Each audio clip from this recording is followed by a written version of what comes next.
Here we go. The assistant and the dentist have prepared Francis for treatment of a gross carious lesion. The mandibular left second primary molar will be restored with a stainless steel crown. The rubber dam and wooden wedges are in place. The procedure begins with the occlusal reduction. Orient the handpiece perpendicular to the occlusal surface and use light brushing strokes to begin the preparation of the central groove.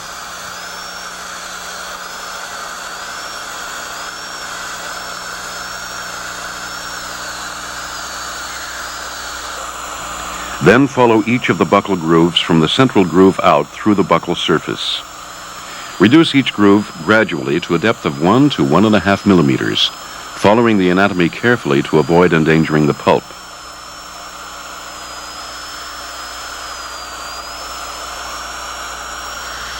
Knowing the length of the head of the burr, use the tip as a guide to the depth of the preparation. Because tooth structure has been lost, the lingual groove cannot be prepared.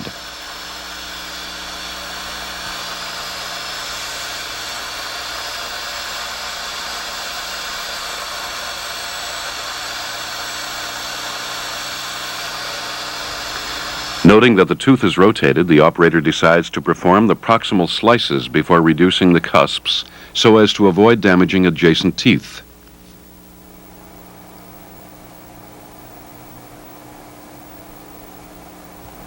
To begin the proximal slice, position the burr on the buccal slightly back from the proximal surface.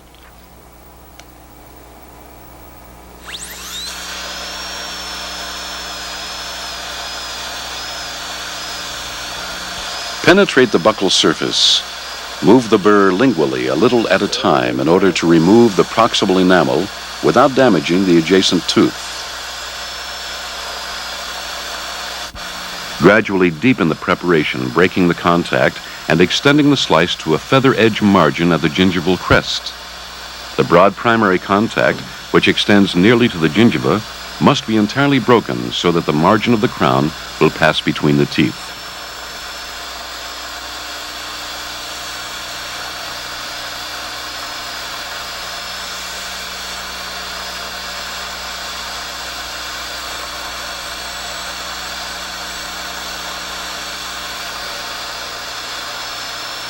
Keep the burr on a straight path so that the slice appears straight when viewed from the occlusal and will prevent rotation of the crown.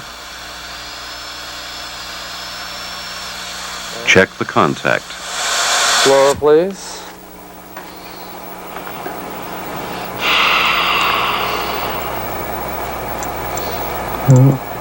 Still haven't broken the contact. The explorer catches on the distal.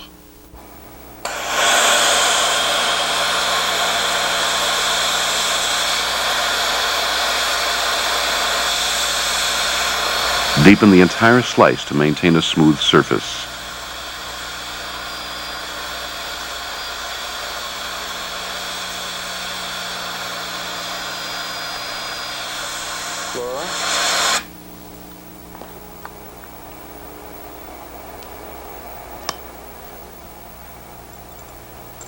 The explorer now passes freely through the contact area.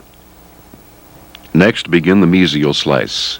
Because tooth structure has been lost, only the gingival portion can be prepared.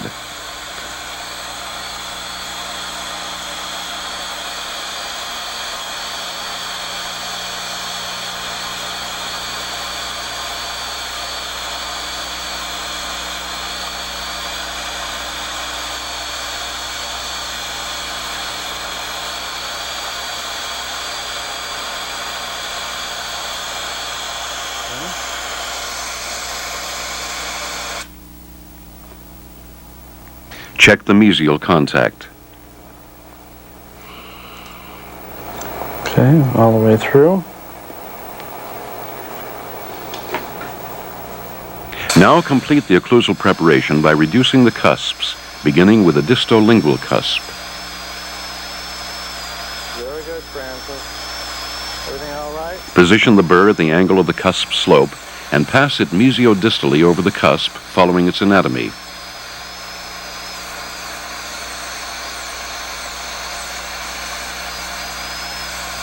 Prepare the mesiolingual cusp. The entire cusp is prepared, including the portion replaced by temporary restorative material.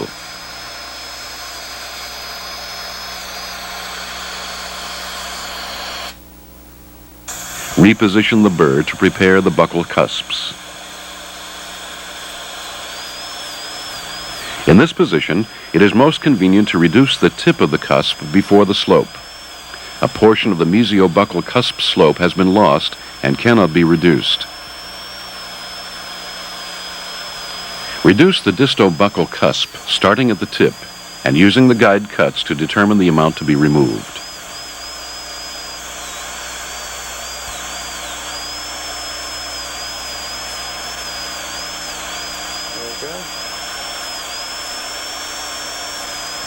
As the cusp tip is reduced, increase the angle of the burr to reduce the slope.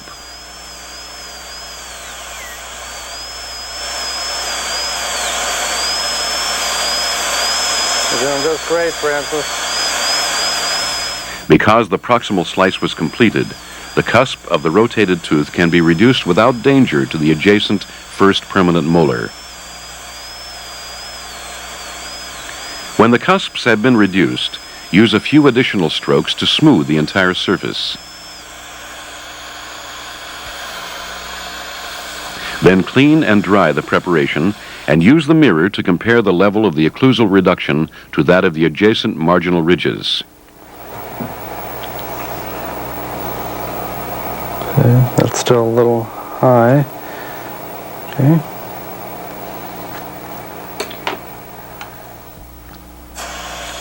With this modification, the entire occlusal surface is 1 1/2 millimeters below that of the adjacent teeth.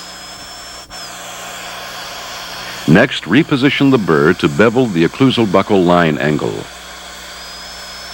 Sweep the burr mesiodistally, maintaining an angle of 30 to 45 degrees, and extending the bevel slightly onto the proximal surfaces. Restrict the bevel to the occlusal third so that it does not encroach on the buccal bulge. Reposition the burr to bevel the remaining portions of the occlusolingual line angle.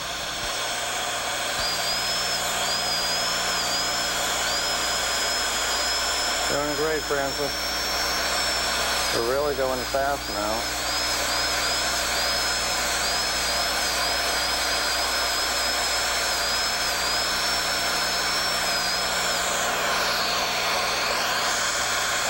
Then return to the buccal and, with the burr nearly perpendicular, use the tip to remove the sharp angle at the gingival border of the bevel.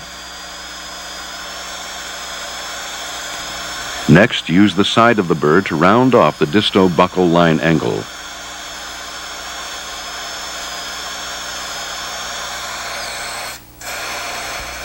And the mesiobuccal line angle.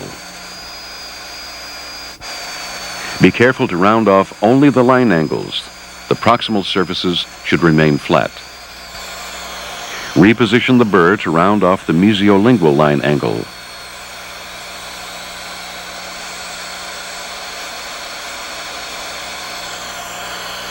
Then the distolingual line angle. The preparation is now rounded into the embrasures but flat in the contact areas.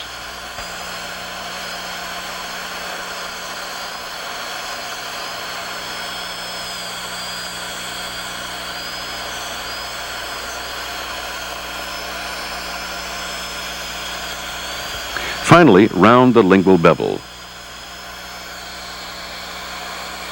Okay.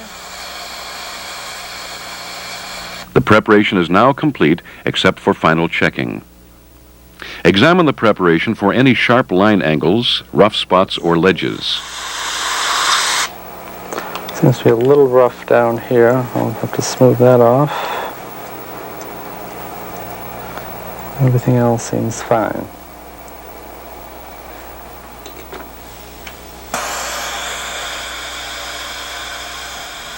Smooth the preparation.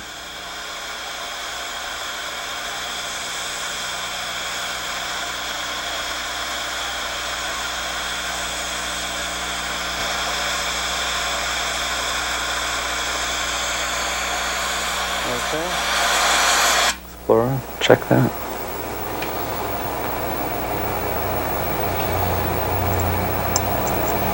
Okay, good. That feels better. Okay. Large round burr. Before removing the caries, thoroughly clean and dry the preparation. Then use a large, round burr in the low-speed handpiece to remove the caries that hasn't been removed by the preparation itself.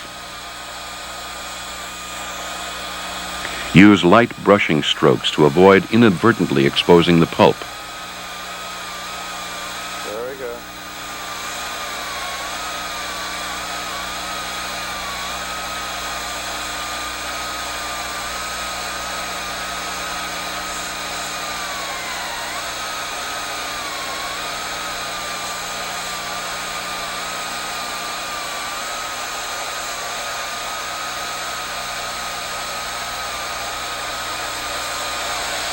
Okay.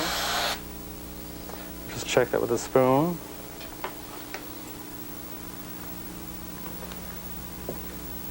With the spoon excavator, check to be sure that all caries has been removed. The dentin feels hard and there is no caries remaining or evidence of pulpal exposure. No pulp exposure. And just put some Di-Cal on that. Okay. The tooth is all prepared. All we have to do now is put the cap on, okay? Mix and apply a layer of calcium hydroxide base to the excavated area in order to protect the pulp.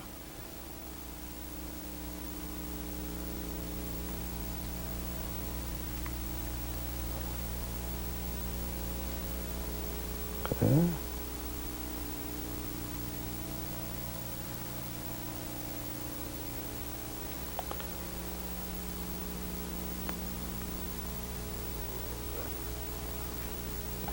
The adaptation of the crown can now begin.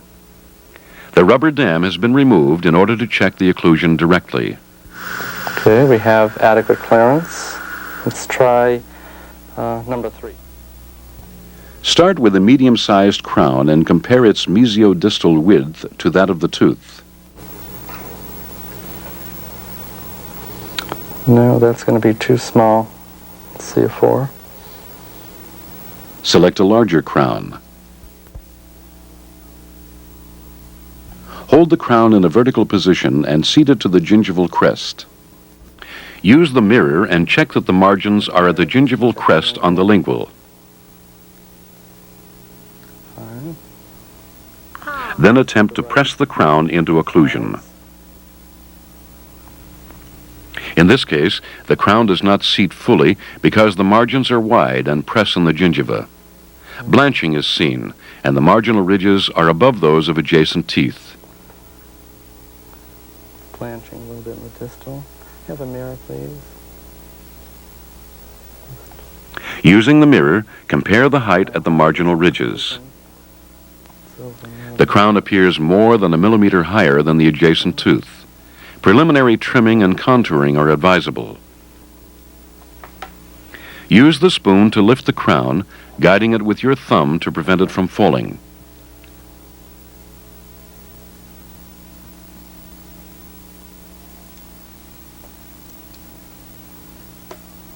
To begin trimming, grip the crown firmly between the thumb and forefinger with a part of the edge exposed.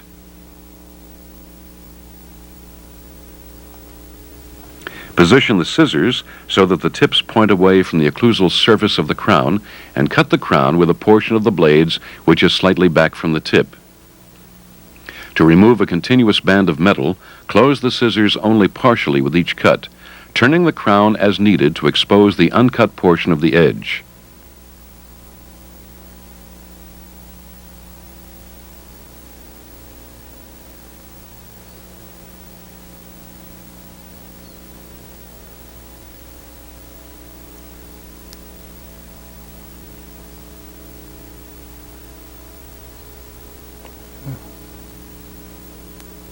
When trimming is completed, close the blades to snip off the band.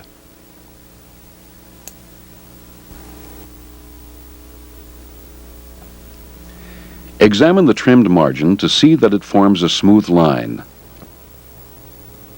Recheck the length. Okay, let's try that on again, Francis.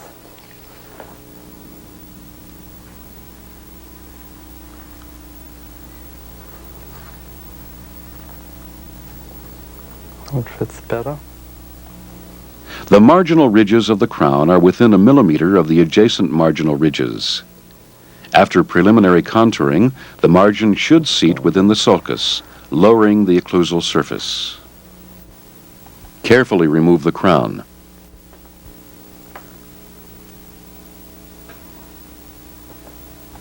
For contouring, select the ball and socket contouring pliers. Before contouring, the side of the crown is straight, and during trimming, the margin has been turned outward slightly. Place the ball portion of the plier inside the crown in about the gingival third. Open and close the pliers, moving over the surface in overlapping increments, using the fingers and palm to squeeze the handles. Extend the contour onto the line angle. The edge of the crown is now turned slightly inward.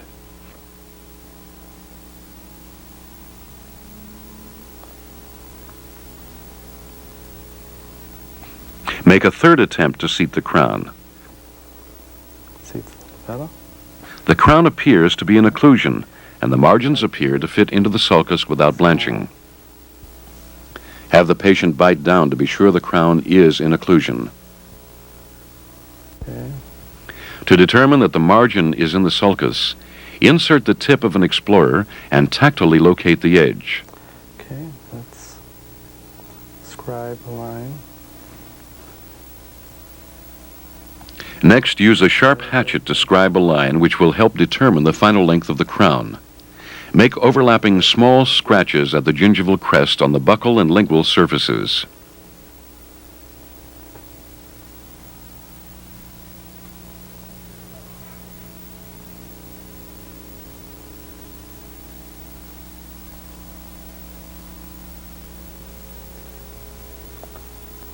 Okay. When both surfaces have been scribed, remove the crown and examine the margins for any areas which extend more than the millimeter beyond the scribed line. I keep taking it out. Okay, so we want to make it just perfect for you. Bush, yeah. Stone. Hold the crown in the light so that the scribing is visible. Slight trimming will be required.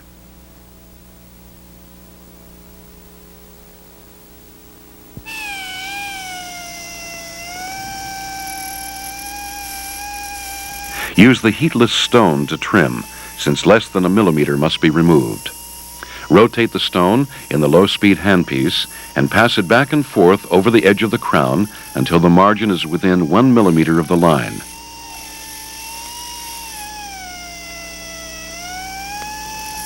Although the line does not extend onto the proximal, visualize its continuation to trim the proximal surfaces. As it shortens the crown, the stone also smooths any roughness left by the scissors.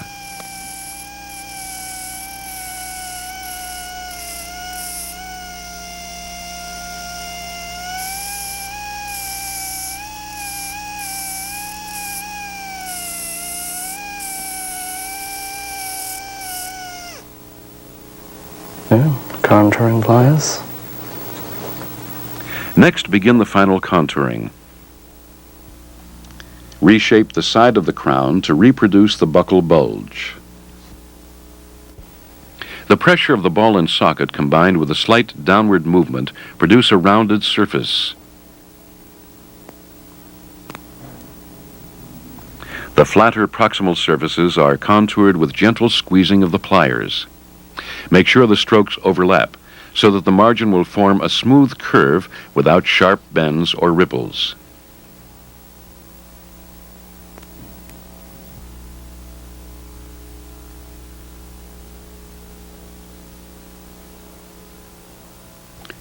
When all surfaces are contoured, examine the margins. The buccal margin does not form a smooth flowing curve. Remove the irregularity. Do not contour the crown too much with any one stroke, or distortion may occur. Now seat the crown until the margin is at the height of contour.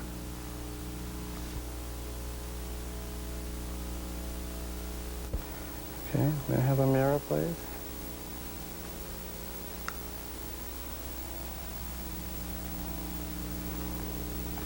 Use the mirror and explorer to check for gaps between the margin and the tooth. Fine.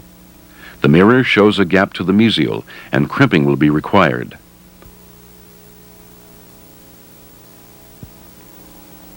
Thank you. Open real big. Okay. To eliminate the gap and to tighten the buccolingual fit of the crown, use the crimping pliers to crimp in the entire buccal margin. The crimping pliers, please.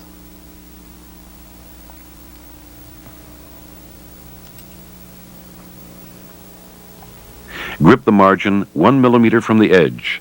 Then squeeze the pliers and pull them downward at an angle of about 30 degrees. As when contouring, use a repeated overlapping stroke. When the buccal has been crimped, examine the margin for ripples.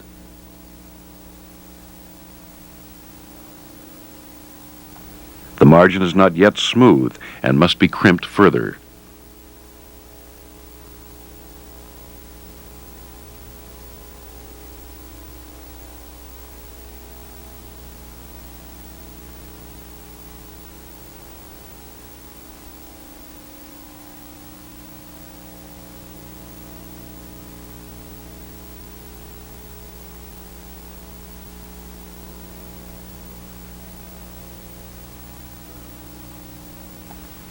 The lingual margin can also be crimped in order to further tighten the fit.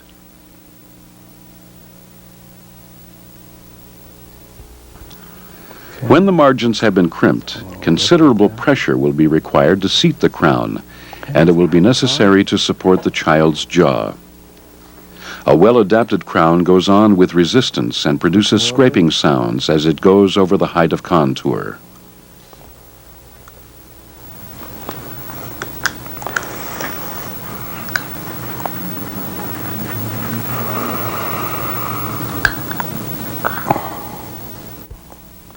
Good. Have the child bite down and check the occlusion on all sides to see that it has not been altered. Bite. Bite hard. Good. Good. I'll have some floss, please. Open real big for me.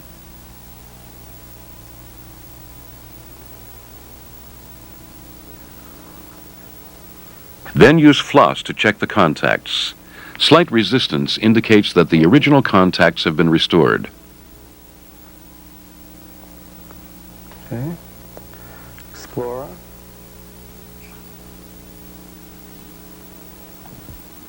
Use an explorer to check for gaps between the crown margin and the subgingival undercut. That was good. Mirror, please.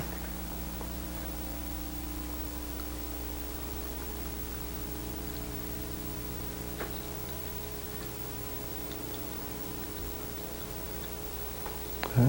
Feels fine. In this case, no gaps were detected, and the crown is ready to be finished and cemented. Okay. Carefully remove the crown. Now is polish it up and cement it on, and you're all set.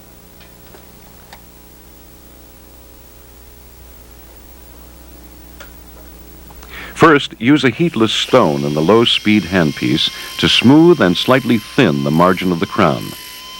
Position the stone at an angle of about 45 degrees, rotating away from the margin. Pass it over the outside of the crown close to the edge. Contact each portion only briefly so that the margin will not be overly thinned.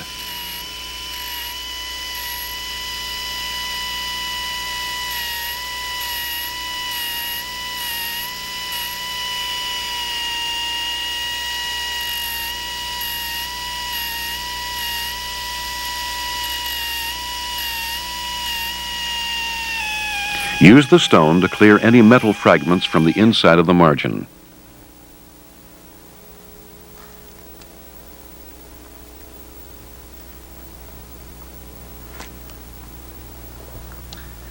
Use the burlue wheel to remove scratches from the outside surface of the crown and to begin developing a shine.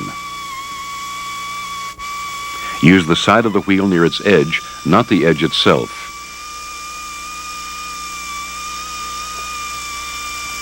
Hold the crown tightly to prevent it from slipping.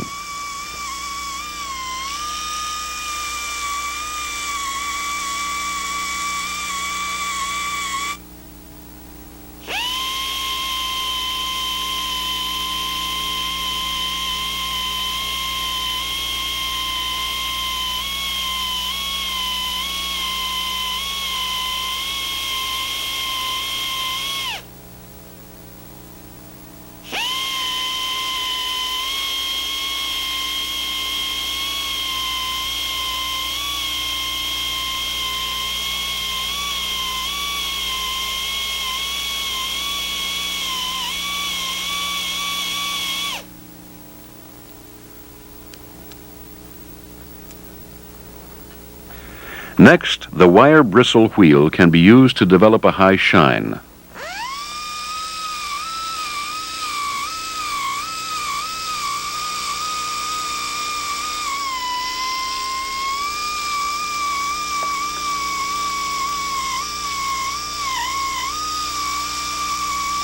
A crown which is polished and free of scratches is not likely to trap debris and can be cleaned easily.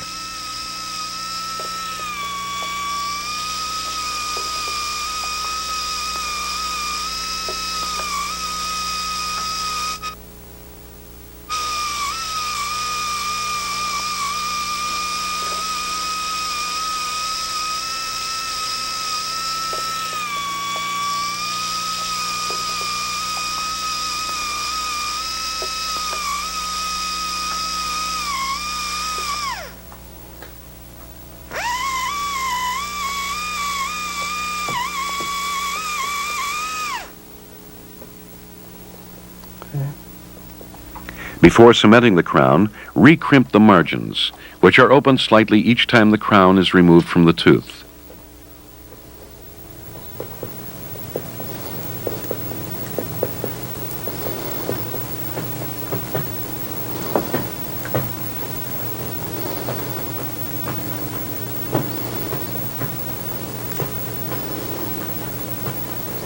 Okay, looks good.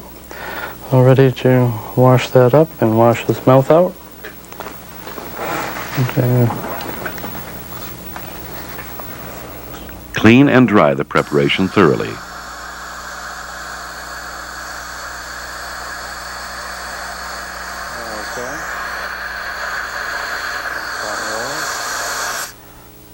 Okay.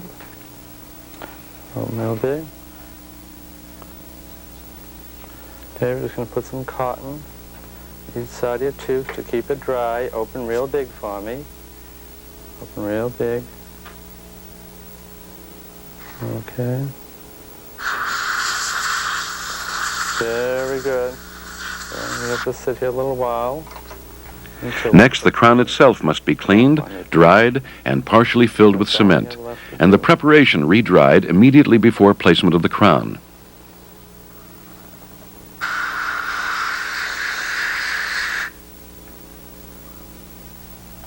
As the crown is seated, cement is expressed from all margins.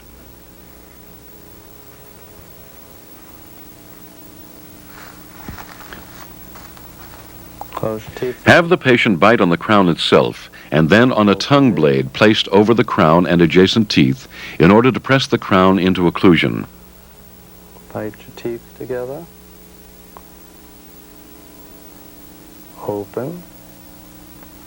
Okay. Now close your teeth together. With the crown held in position, allow the cement to set partially until it has a rubbery texture. Very good.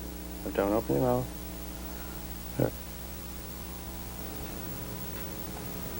Use a spoon for removal of gross excess.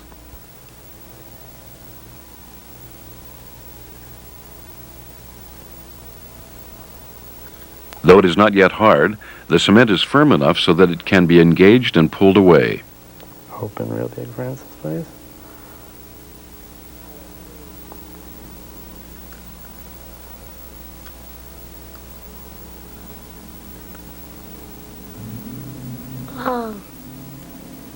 Okay. Open real big. You're doing just great, Francis. Okay.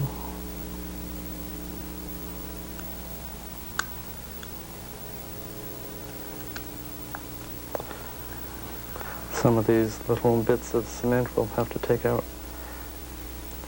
afterwards. We'll rinse out. Have an explorer, please.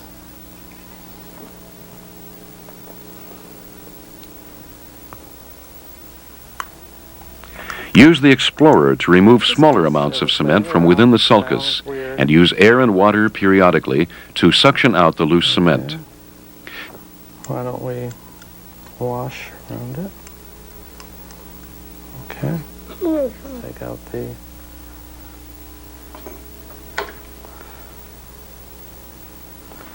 Okay, we're just going to clean around the tooth. Open big for me. Open real big. Real big.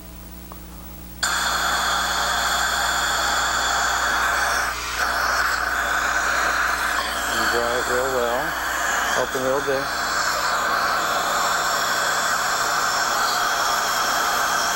Okay, explorer please. Open big, Francis. Thank you.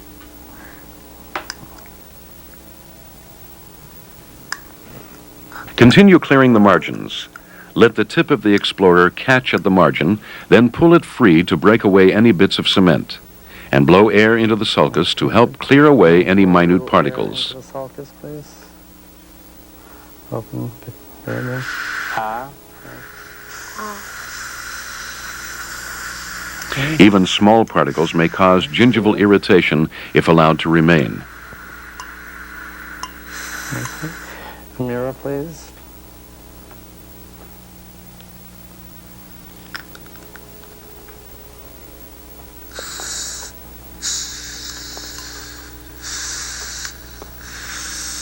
Okay. Floss.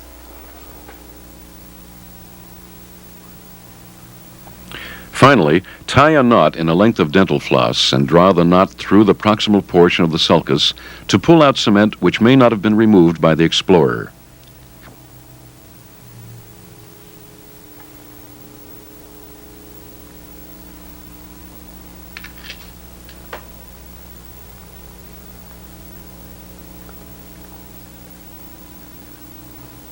Open real big.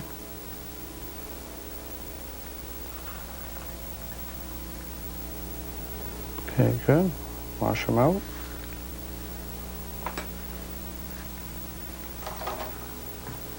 Open real big. Open big. Real big.